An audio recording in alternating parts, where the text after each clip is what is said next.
The True Origins of Satan, From Angel of Light to Adversary of God. Part 1. The Hook, Planting the Seed of Mystery.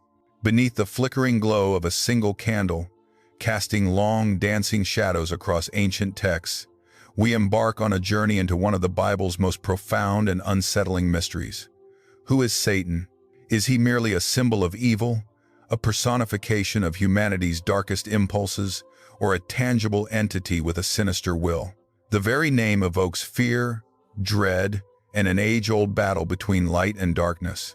But what if the origins of this formidable figure are far more complex, more nuanced, and even more tragic than the popular narratives suggest? What if the adversary was once a being of exquisite beauty and unparalleled glory, an angel of light whose fall reverberated through the very foundations of creation? Tonight, we will delve into the sacred scriptures and historical whispers to uncover the true origins of Satan, tracing his transformation from a celestial marvel to the ultimate foe of the divine. Part 2. The Deep Discovery Journey. The historical and cultural tapestry, seeds of evil in ancient thought. To truly understand the biblical portrayal of Satan, we must first immerse ourselves in the ancient Near Eastern world that shaped these narratives. The concept of an opposing cosmic force, a deity or spirit of chaos, was not unique to ancient Israel. In Mesopotamian myths, figures like Tiamat represented primeval chaos, challenging the order established by creator gods. Egyptian mythology featured Apep, the serpent demon attempting to derail the sun god Ra's journey. However, the Israelite understanding, particularly as it evolved, diverged significantly from these polytheistic rivals. Early Israelite monotheism, as articulated in texts like Isaiah 45-7, I form light and create darkness. I make well-being and create calamity. I am the Lord, who does all these things, often attributed both good and apparent evil to the singular power of Yahweh. The idea of an independent, malevolent entity directly opposing God took time to crystallize, often influenced by interactions with other cultures, particularly during and after the Babylonian exile. It was in this crucible of evolving religious thought that the figure of Satan began to take on a more defined, adversarial role. Decoding the scripture, tracing the serpent's path. The journey to understand Satan's origins requires a careful unraveling of scattered scriptural threads. The word Satan itself, from the Hebrew shatan, primarily means adversary, accuser, or opponent. In its earliest biblical appearances, it doesn't always denote a supernatural evil being. In Numbers 22:22, an angel of the Lord stands as a shatan to Balaam, blocking his path. In 1 Samuel 29-4, the Philistine commanders feared David might become a shatan to them in battle. However, a pivotal shift occurs in the book of Job. Here, the Satan, often rendered the accuser, or the adversary in scholarly translations, appears as a member of God's heavenly court, granted permission to test Job's faithfulness. This Satan is not yet inherently evil or God's enemy, but rather a prosecuting attorney, a divine agent tasked with exposing weaknesses.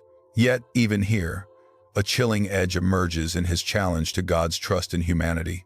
The definitive transformation of the Satan into the ultimate spiritual adversary, the Prince of Darkness, is often traced through two key prophetic passages, though their reference are earthly kings, Isaiah 14 and Ezekiel 28. Isaiah 14:12, 1-5, famously speaks of the day star, son of dawn, who said in his heart, I will ascend to heaven, above the stars of God I will set my throne on high. I will make myself like the Most High. This passage, addressed to the king of Babylon, describes an arrogant earthly ruler brought low. Yet, early Christian tradition, drawing on its imagery of a celestial fall, began to interpret this as a symbolic account of Satan's rebellion and expulsion from heaven, identifying the day star Latin, Lucifer, with the fallen angel. Ezekiel 28-12, 1-9, offers an equally potent, though allegorical, description directed at the king of Tyre. It speaks of a king who was the signet of perfection, full of wisdom and perfect in beauty, who was in Eden, the garden of God, adorned with precious stones. You were an anointed guardian cherub. You were blameless in your ways from the day you were created, till unrighteousness was found in you. Like Isaiah, this passage describes a glorious being who fell due to pride and corruption. The imagery of an anointed guardian cherub and being in Eden strongly resonated with later interpretations, cementing the idea of a once exalted angelic being, a cherub perhaps, who held a position of honor before his catastrophic descent. These passages, while contextually about human kings, provided the rich symbolic language and narrative framework for the emerging theological understanding of Satan's angelic origins and his fall from grace. They paint a picture of extraordinary splendor preceding an ultimate degradation. The hidden theological meaning, the battle for sovereignty. Beyond the historical texts, the story of Satan's origin carries profound theological weight, addressing fundamental questions about evil, free will, and divine sovereignty. If Satan was created good, what does his fall tell us about the nature of evil? It suggests that evil is not a created substance, but a distortion, a corruption of what was initially good. It stems from a misuse of free will, a choice to rebel against the divine order out of pride and a desire for self-exaltation. Satan's attempt to make myself like the Most High, Isaiah 14:14, is the quintessential act of rebellion, a direct challenge to God's unique sovereignty. Furthermore, Satan's story underscores the reality of a spiritual battle. The biblical narrative, particularly in the New Testament, moves beyond simply a personification of evil to a cosmic struggle between God's kingdom and the forces aligned with Satan. Jesus himself encounters Satan in the wilderness, Matthew 4:1-11, identifying him as a real, personal adversary. The cross, then, is not merely about human sin, but also about a decisive victory over these cosmic powers of darkness, initiated by the one who was the light of the world. The angel of light who fell becomes the antagonist in the greatest drama of salvation history, a testament to God's ultimate power even over the forces that seek to usurp it. Controversies and theories, different shades of the adversary. The understanding of Satan's origins has not been monolithic throughout history or across various theological traditions. Some scholars argue for a more gradual, evolutionary development of the Satan figure, suggesting that the early biblical texts do not present a fully formed concept of a fallen angel, but rather that the idea solidified in intertestamental Judaism, for example, in texts like the Book of Enoch and early Christianity. These traditions then retroactively read the Isaiah and Ezekiel passages through the lens of a developed demonology. The Book of Enoch, though non-canonical for most Christian and Jewish traditions, played a significant role in popularizing the narrative of fallen angels, the Watchers, and their leader, Azazel, often conflated with Satan. It expanded upon the brief mention in Genesis 6:1-4 about the sons of God taking human wives, providing elaborate details of their rebellion and subsequent corruption of humanity. While not scripture, Enoch's influence on early Christian thought, particularly concerning angels and demons, is undeniable. Moreover, within Christianity, there are variations in emphasis.